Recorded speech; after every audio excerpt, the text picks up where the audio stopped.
guys, welcome back to the show here at Riding the Pine. Today's show is proudly brought to you by our sponsors Game Day, Alpha Exteriors and Bathroom Brilliance. Well, today is the day one, opening day of the men's 2026 country championships, and I thought, well, we need to talk to the tournament director because he's the man of the hour. So, Benny, mate, welcome to the show, brother. Thanks, Tex. How you going? Hey, I'm good, man. I'm good. Obviously, the day is ripe for a good weekend overall as well. Oh, mate, I've been sweating on this, for a couple of months now and checking all the weather forecasts for Blacktown and Rooty Hill. And the last week or so, it's showing me for the next 3 days we're going to be okay. So fingers and toes crossed. Yeah, right. Because there is nothing worse than obviously the amount of preparation that's gone into such a big tournament, and weather just kind of shit cans everything, right? Yep. And we're not going to mention that 4-letter word. No, we're not. we're not. So hey, look, let's get straight into it because obviously there's some sort of juicy questions floating around. Yep. So look, firstly, you're the tournament director. Yep. So how long have you had this role for? So I've been in the role for 4 years now. I took over from John Wingrove, who retired, who had been doing it for a number of years, as we all know John, and gracefully stepped into his shoes. Big shoes to fill. Definitely big shoes. But all in all, I enjoy it. I love coming together, friendships, people you meet, people you live thousands of kilometres apart from. Definitely. And not only that, but, running a tournament, to the highest level that country baseball can.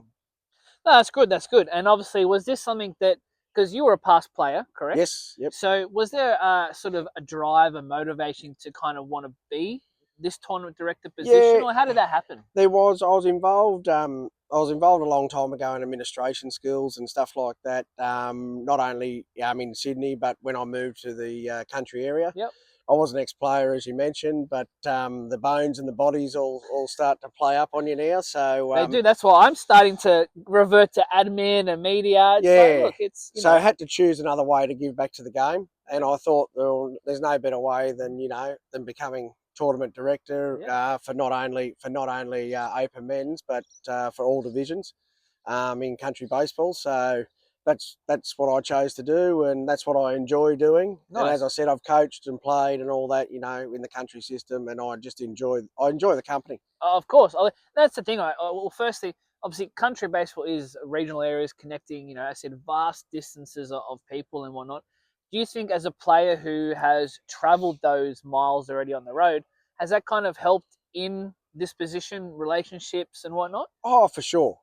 You know what I mean? You get to meet people. I mean, for instance, people you don't see for a number of years, coming back to coaching teams or looking after teams or EOing with teams or even scoring, umpiring, all that sort of stuff that's involved with the game.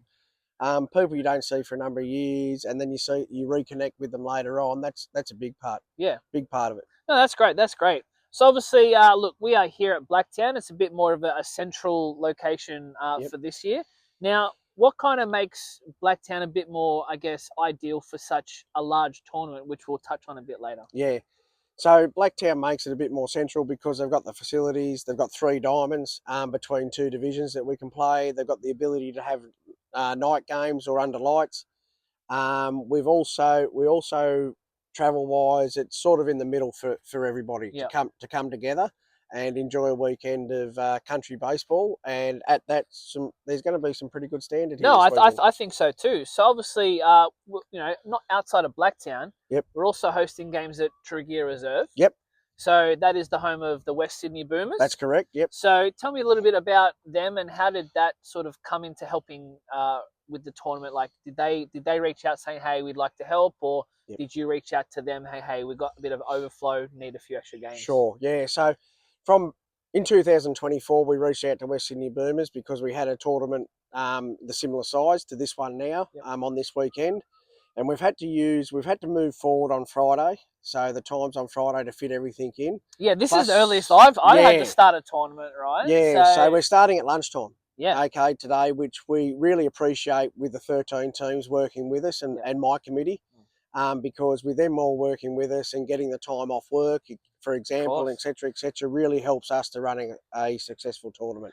Definitely. So we really do appreciate that. But getting back to Tregear, Steve's been great over there. We got some contacts from New South Wales, and they were the first ones to jump in 2024 to loan us their fields. They give us their fields for nothing. They rake all their diamonds, dress all their diamonds, and all that for us. Plus, we have the ability to play on their main diamond night games over there as well. And that's a huge thing because obviously now touching back on 13 teams overall. Yep. We have we've got 8 and 5. Yeah, Yep. 8 and 5. So all of A grade will be here at the main diamond of Yes. Blacktown. Obviously now 8 teams in Pool B. So obviously that means 4 fields, basically 2 people going at every Yes. time slot, right? So we've started the day earlier. We can go deeper into the night. So that means Yep. a lot of games, right? Yes. So Yep. you know it's worth. This is the tournament coming down. You're not coming down for 3 games. No. No. Right? No. You, a lot of the teams today are playing a triple header. Yeah. Which at senior baseball is probably unheard of in this current day and age. But a lot of the teams are willing to do that. A lot of the teams we've been in conversations with, all 13 teams we've been in conversations with. Yeah. And all 13 teams have been terrific. Yeah. Yep. No, that's great because obviously this is what I want. Like we're talking, like I've set up the show here at different country tournaments, north, Yep. south, east, west, and we just want baseball to grow, right? Yep. So kind of seeing this tournament at a large scale, this is the biggest one so far. Obviously we have juniors in October later this year, yep. But having 13 teams and everyone playing like minimum 6-7 games apiece? Yeah, so B Division's going to go, we'll start with B Division because B Division's going to they're going to play everybody once and they're going to have a 1v2 championship game at the end of it, which was the fairest way to do it instead of breaking them off into 2 pools. Yep. And teams not having the ability to play everybody, you know what I mean? Yeah. And then because then you'd be like, oh, I didn't play them, or they might, you know what I mean? We're taking away all those grey area sort of like, no, everyone's going to play everyone as if like a normal season. Yes. And we have a fair look, no rain. We get 6-7 games in. Everyone's going to be like, it's just the first 2 past the post for a final kind of thing. And A division, because we've got 5 teams, because we don't have even teams, but we've decided to go with the format that we went with in 2024, where one will have the right to go straight through to the championship game while 2 and 3 play off. So the winner of 2 and 3 will go and play one in the championship game. Sounds pretty fair. And that's because it's our premium division too. Yep. And we decided that, that's the fairest way to do that one. No, I agree, man. I think that's a sort of a great format to have. And obviously, I was pre-tournament. There's a lot of management of, a lot of conversations, emails, you name it, you've had it, right? Yep. So in regards to B division, obviously because with A division, only 5 teams, it's easier to slot them in at the main diamond. Yes. Right? And obviously that leaves 4 fields between B grade. Now, to make logistics, because Tregear's not that far away. It's only, 10-15 minute drive, right? With a good run. Yeah. And Steve down there, the president of West Sydney Boomers, he's been terrific with us, mate. Communication-wise, we'll do just about anything for us. So we're more than happy to support West Sydney Boomers as well. Yep. And we thank them for their support. And obviously to make logistics easier also between the grounds, especially today, right? We've put basically a group of 4 at Tregear and a group of 4 at Blacktown. Yes. And so that way they don't have to cross grounds and lose time. Travel and all that. We've decided to make it easy on the teams because we respect the fact that they've travelled to us to play the tournament. And some of them have left as early as this morning. For sure. You know what I mean? Just to get here by lunchtime today because of work commitments, etc., etc. And we respect all that. Yeah. I mean, and this is part of sometimes what the audience may not understand. It's those conversations that happen about, my team has to travel 1,000 kilometres away. Yep. And it's like, can you slot us in to start as late as possible? Yep. Or maybe on the Sunday, can we get away as early as possible? Like, yep. Are they some tough conversations at times? They are because given the current environment and stuff like that, with cost of living pressures, fuel going up, etc., and all that, like work's a big thing for people these days, particularly some people need a second job these days. Yeah, you know what I mean. So we've tried to fit it in the best way that we possibly can.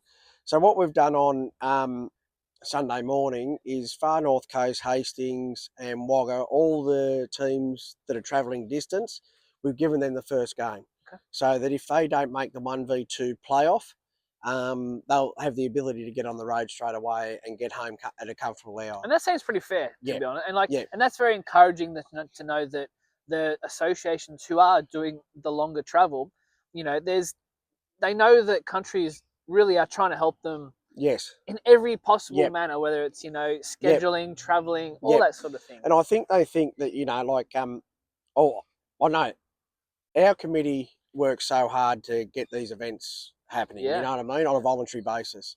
And we're real people too, yeah. you know. No, and that's the So thing. Obviously, well, since this show's sort of come on board more full time, I've started to see that, right? Because yep, obviously dealing more with Steph and yourself, and yep, seeing the scheduling. Because obviously I have to schedule in with you guys, and sure. because I like to get all these live streams because Yep, everything's growing, yep, and sometimes we also don't want to run before we can walk, sure. right? So I want to work with you guys to make sure that even us as a production crew can have enough resources to how many grounds we're using, where are we at this year, and there's a lot. There is Yeah, so much that goes on that people just yep, may not see in the background, right? yep, So one of the other things is I want to touch on. So the audience may not understand how are grounds allocated throughout the year, right?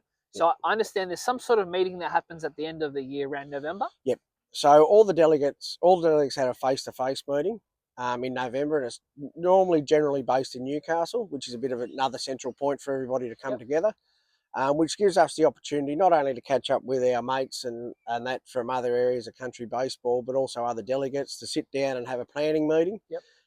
for the year. So we sit down and we have a category or a section in there where we plan for juniors, we plan for seniors, open women's and all that, all of our major events. And then also around that we schedule for AYC trials, events, selection periods for certain country teams, etc., etc. Along with working in with Baseball New South Wales and Baseball Australia schedule as well, Yep. because we understand that a few of our children or a few of our players cross over, Yeah. and go into those particular Yeah, and events. we basically don't want anyone to miss out on No, any baseball games in general, right? exactly. Because we're not. These are not paid jobs No, to play baseball. no. So you know, and there's only so many long weekends. Yep. Like this is not a long weekend, No. right? So Yep. obviously that's why it's a great sort of, how do I put it? It's nice that some people can take time off work to sort of Sure. Yep. come. But the bigger picture is we just want more baseball throughout the year. Yep. And if we can schedule that and have more people play, Yep. like everyone's winning, right? Yeah, and we make a huge emphasis on that this is New South Wales Country Championships. So this is for New South Wales country players. Yep. Okay. So a lot of our teams are full of regional players. Yep. And all of our teams are full of regional players that play in regional areas. So we make sure that it's their special weekend, Yeah, for sure. for them.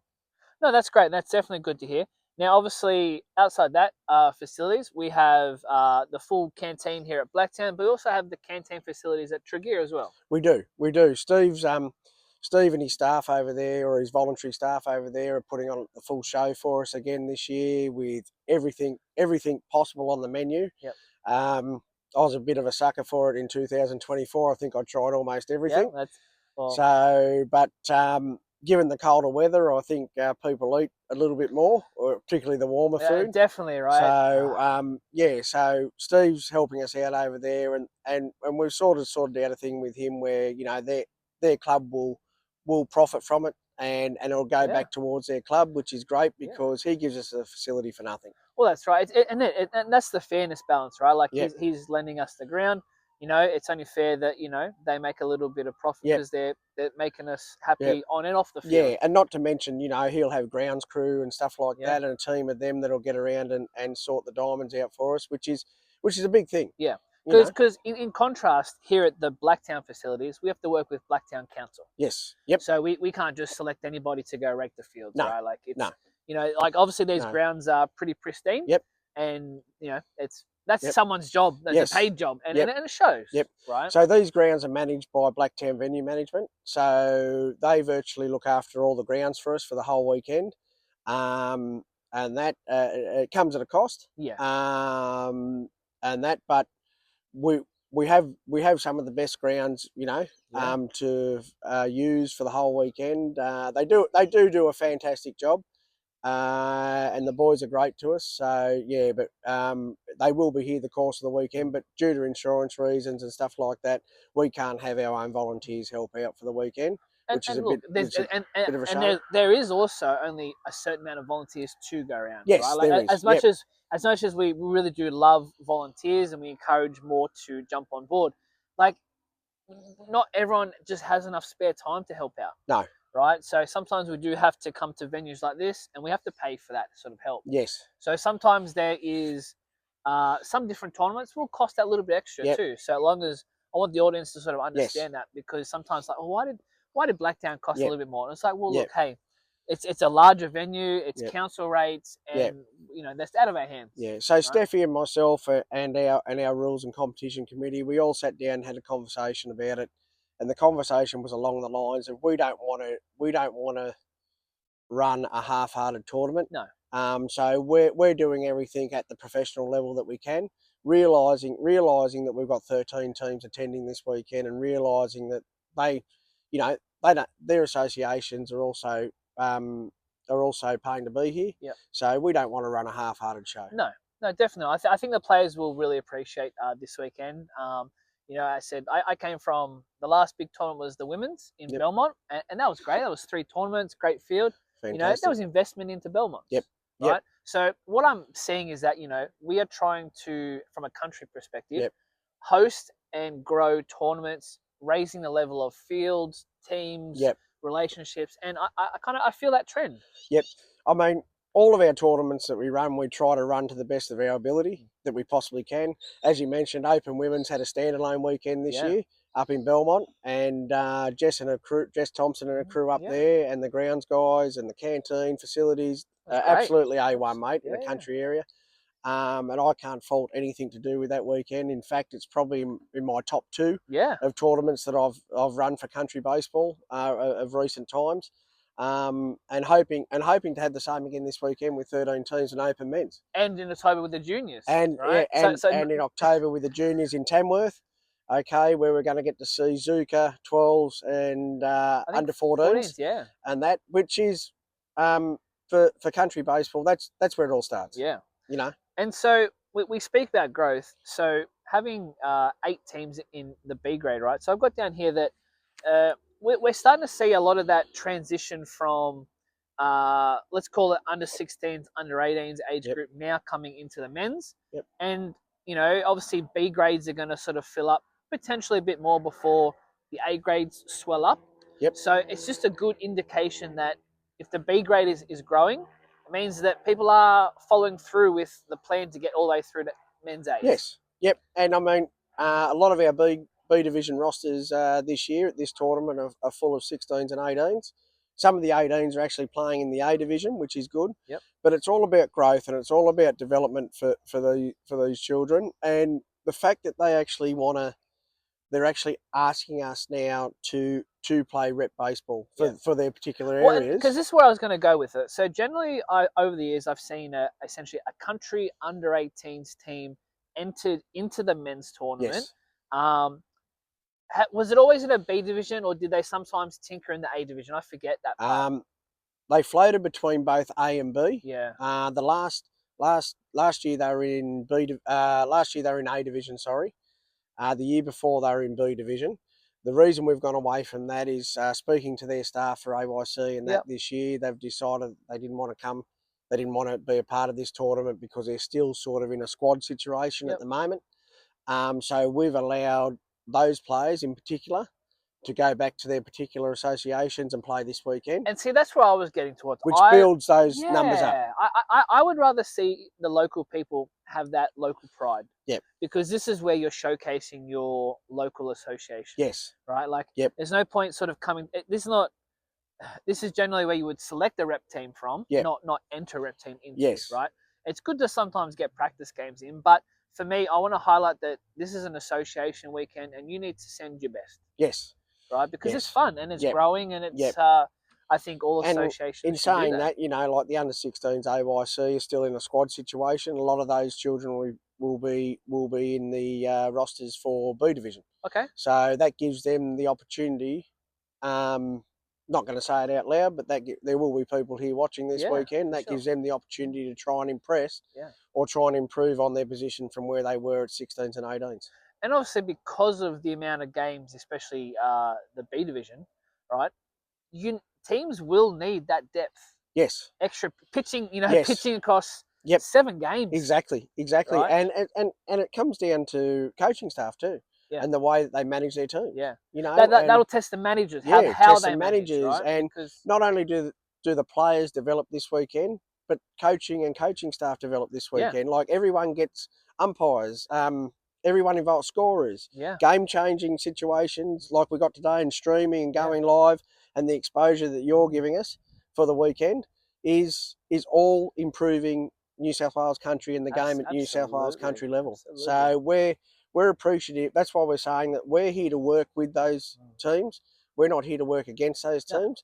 And one big happy family is one of my general rules. Of course. In this sport, and at the moment everybody seems on board with everything, and very easy to deal with, and makes my job easy.